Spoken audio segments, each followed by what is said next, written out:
Monday night.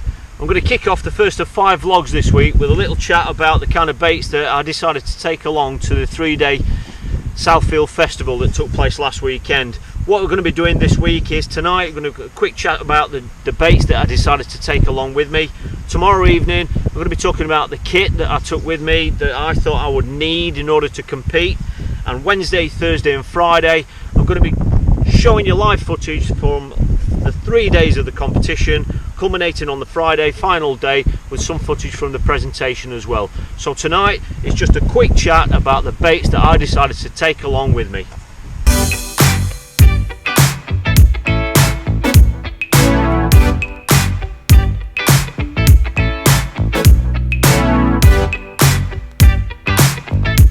Ground bait choice is incredibly important going into a match like this. Over the last few weeks, a lot of you'll know we've been coming to Southfield and having quite a bit of success using one particular mix. I couldn't see any point in changing from that, so I just stuck with the 50-50 combination of Special G Green and Karma. I didn't mix it the night before, 50-50. I mixed it dry at home, put it into a bag, sealed the bag up and put that in my ground bait bowl. So when I got to my peg, all I had to do was open that up, tip all the dry ingredients straight into a bowl and mix it as soon as I got to my peg. As you can see, it mixes into a lovely nice green light colour, really nice. Just mix it nice and dry so that you can tickle it up or over wet it slightly on the bank during the match. Mixes really nice. I couldn't see any point in changing from that, so that was the mix that I went with on day one.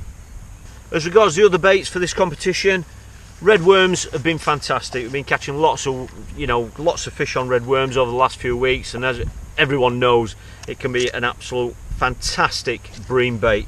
So a good helping of red worms. They were obviously just for the hook.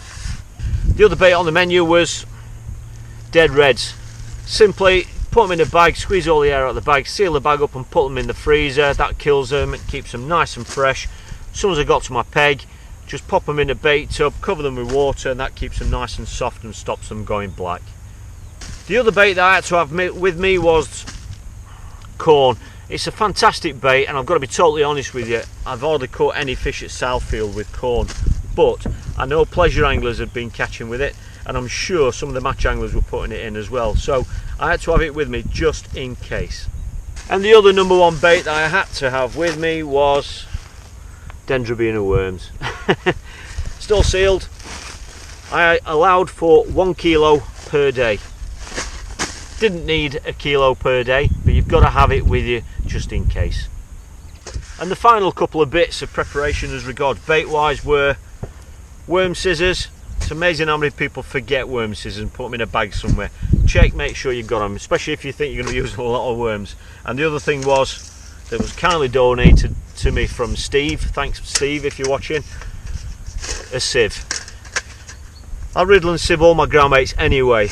One of the rules here at Southfield is, if you're using a pellet based ground bait or a ground bait with micro pellets in it, sieve them out. Pellets aren't allowed at Southfield here in the matches, so again, if you're going to any sort of festival or 3-day like this, always check the rules. A nice fine sieve like that enabled me to sieve out all the small particles of pellet out of that mix. Some mixes are worse than others. Some mixes have got more pellet in them than others, and on most venues it's not an issue.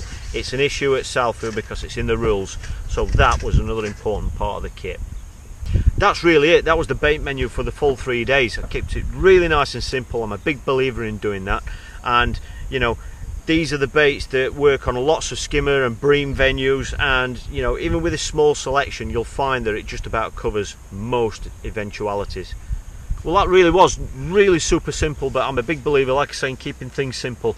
Tomorrow night I'm just going to quickly go through the kind of kit that I took with me as regards preparation and the rods and reels that I selected that I would envisage using over those 3 days. So thanks for watching. We'll see you tomorrow 6:30 where we'll go through the tackle preparation.